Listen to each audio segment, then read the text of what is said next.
chào các bạn đã quay lại với kênh Bếp Miền Tây. Hôm nay chúng ta sẽ cùng nhau vào bếp để thực hiện cái món bánh bột lọc.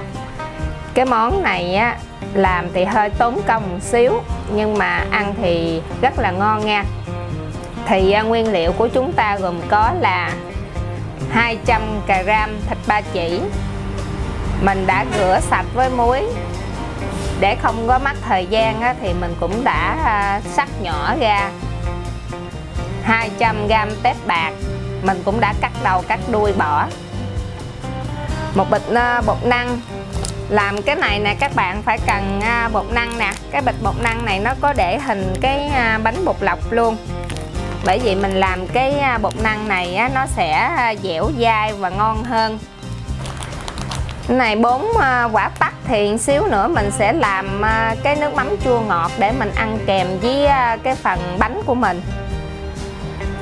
Gia vị thì gồm có là 1 muỗng cà phê bột nêm, 1 muỗng canh nước mắm, 1 muỗng cà phê đường, 1 muỗng canh là màu dầu điều. Ở đây thì mình đã có là ớt băm nhuyễn, tỏi băm và cái gốc đầu hành hương mình cũng đã băm nhuyễn. Còn cái hành lá này thì xíu mình sẽ cắt để mình làm mỡ hành. Và ăn cái món này không thể thiếu đó là cái hành phi. Phải có cái hành phi thì cái món này của mình nó mới thơm. Bây giờ chúng ta sẽ cắt cái phần hành lá này để mình làm cái phần mỡ hành.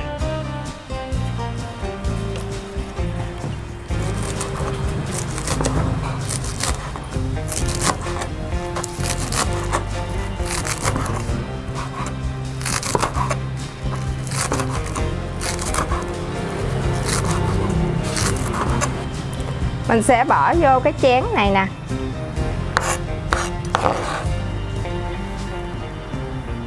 Bật bếp lên, xong rồi mình sẽ để cái chảo lên.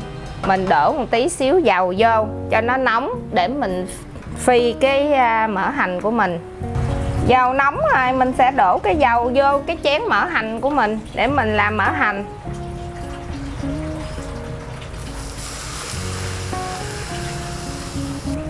Mình để cái chảo lên nữa, đổ một xíu dầu ăn vô, đổ cái gốc hành này vô để mình phi.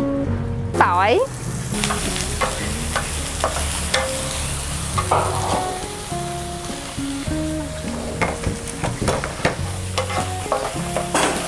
cái hành tỏi này nó đã hơi vàng rồi, nó có mùi thơm rồi, mình sẽ đổ cái thịt vô mình xào luôn. Thịt này mình đã băm, mình đã cắt miếng nhỏ nhỏ này nè các bạn.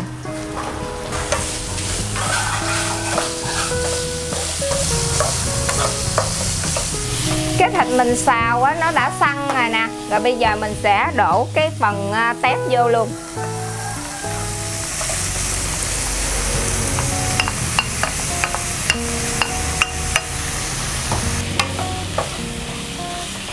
Mình sẽ nêm là một nêm, đường, nước mắm,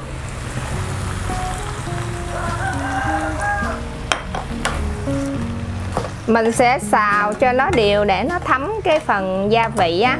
Các bạn nêm cái phần nhân này á, mình chỉ nêm vừa vừa hơi lạc lạc thôi, không có cần nêm đậm đà. Tại vì xíu mình sẽ ăn kèm với cái nước mắm chua ngọt á. Nếu mà nêm đậm đà quá thì nó sẽ mặn, không có ngon.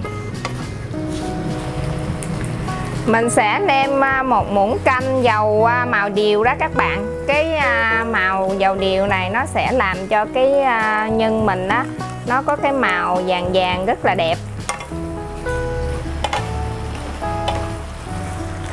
Cái phần thịt với tép này á, mình sẽ để lửa nhỏ, mình ghim với lửa nhỏ một xíu, khoảng chừng 15 phút nha.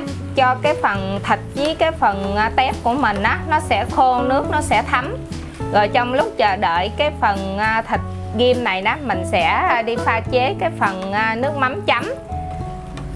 Thì cái phần nước chấm của mình gồm có là mình ở đây là mình đổ là 3 muỗng canh nước mắm. Cái này các bạn sử dụng nước mắm ngon nha. Nước mắm mình ngon á, thì cái nước nêm mình nó mới ngon. Mình bỏ ở đây là 2 muỗng canh nước. Mình sẽ nêm là 3 muỗng canh đường.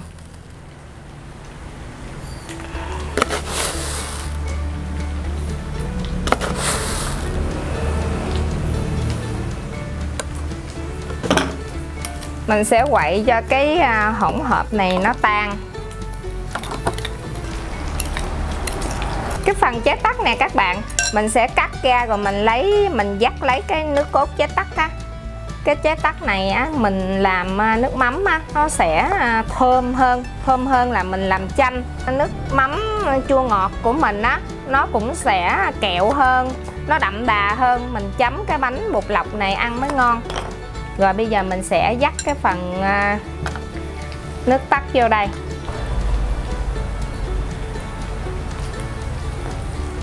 Trộn cái phần nước mắm này đó cho nó thiệt là đều.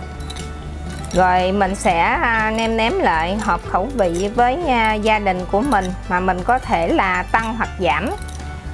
Rồi bây giờ mình sẽ bỏ cái tỏi và cái ớt băm vô.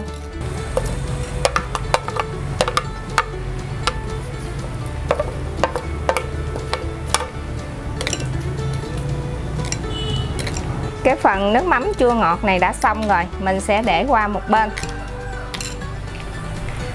Quay lại với cái phần thịt với tép hồi nãy giờ mình xào đó, nó đã săn và nó đã khô nước rồi. Bây giờ mình sẽ tắt lửa và mình đổ ra cái dĩa để cho nó nguội chút xíu, mình sẽ gói bánh.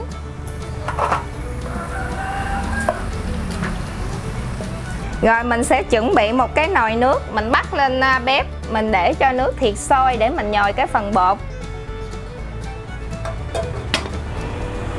Mình sẽ bỏ bột vô cái tô này để mình nhồi nước sôi. Mình sẽ đổ cái phần bột này vô cái tô, các bạn đổ rồi các bạn chừa lại một chút xíu ha. Chừa lại khoảng chừng là 3 muỗng canh thôi, để một chút xíu mình sẽ áo, mình làm cái bột áo á. Mình sẽ chừa lại chút xíu.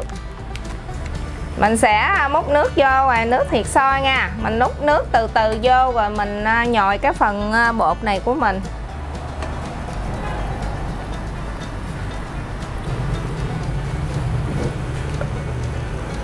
Mình sẽ bao cái bao tay vô nha các bạn. Mình nhồi bột, lúc này cái bột mình đó, nó còn rất là nóng nha. Các bạn dò cẩn thận. Mình sẽ cứ nhò, cứ miết cho những cái khối bột này đó nó dính chặt vào nhau.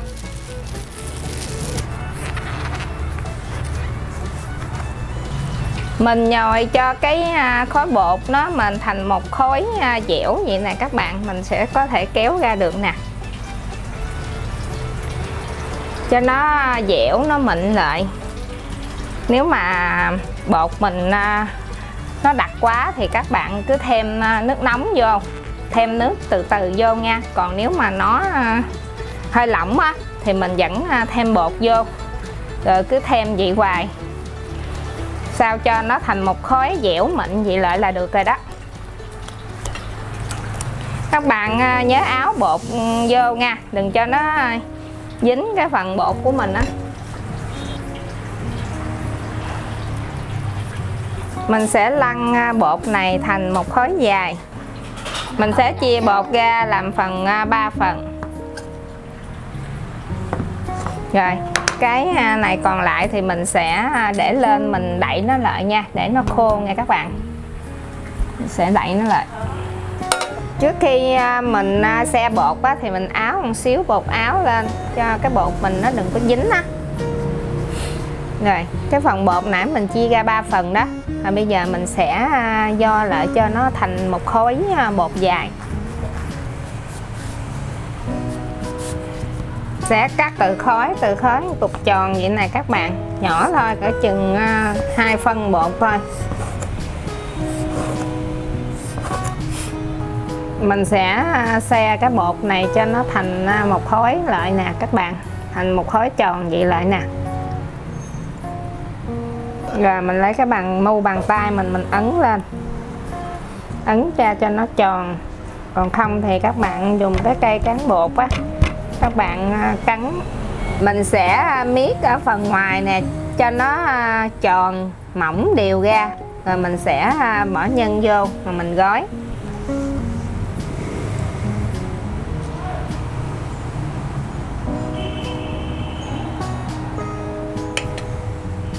Các bạn miết hai bên đầu cho nó sát vào nhau. Các bạn cứ miết chặt nha. Nếu mà không chặt á, chút xíu á, mình đem đi luộc á, nó sẽ bị bung lên á. Bạn miết cho nó thật chặt vô. Mình đã gói xong một cái bánh này các bạn, rất là đơn giản luôn. Rồi cứ lần lượt các bạn cứ gói hết cái số bột còn lại nha. Cái món này làm tim mà hơi lâu, hơi cực một xíu, công hơi nhiều, nhưng mà bù lại là ăn rất là ngon luôn các bạn.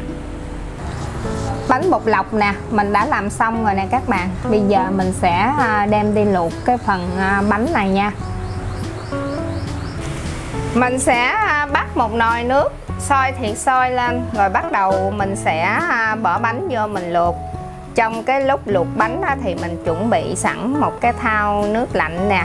Mình chút xíu bánh chín mình sẽ vớt bỏ vô cái thau nước lạnh này. Giờ nước của mình nó đã sôi rồi nè các bạn, mình sẽ mở nắp ra rồi mình đổ cái phần bánh vô.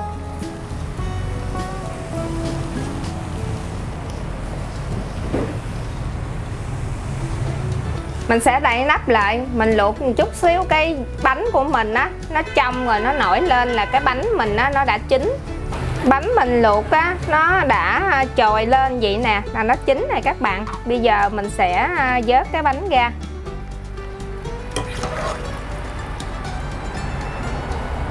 Mình bỏ qua cái thau nước lạnh để mình ngâm.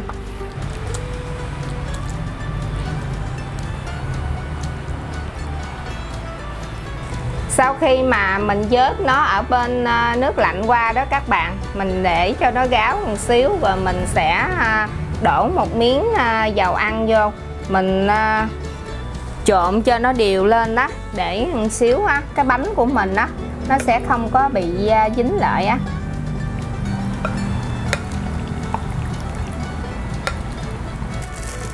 Bánh mình đó, sau khi mình đã áo qua một lớp dầu ăn rồi đó các bạn, rồi bây giờ mình sẽ sắp ra dĩa cho các bạn xem.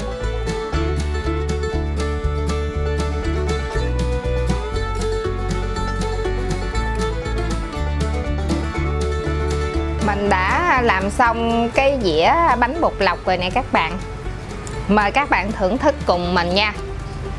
Bánh bột lọc, cái da nó dai dai, cái nhân tôm với thịt rất là ngon. Ăn thêm phần mỡ hành với phần hành phi rất là thơm. Kèm theo cái miếng đồ chua đó, ăn nó không có bị ngán. Đặc biệt là cái phần nước mắm tỏi ớt á, rất là ngon luôn các bạn. Mình pha cho nó đậm đặc đó, mình chấm đó, nó rất là ngon luôn. Các bạn hãy vào bếp làm thử để đãi cho cả nhà nha.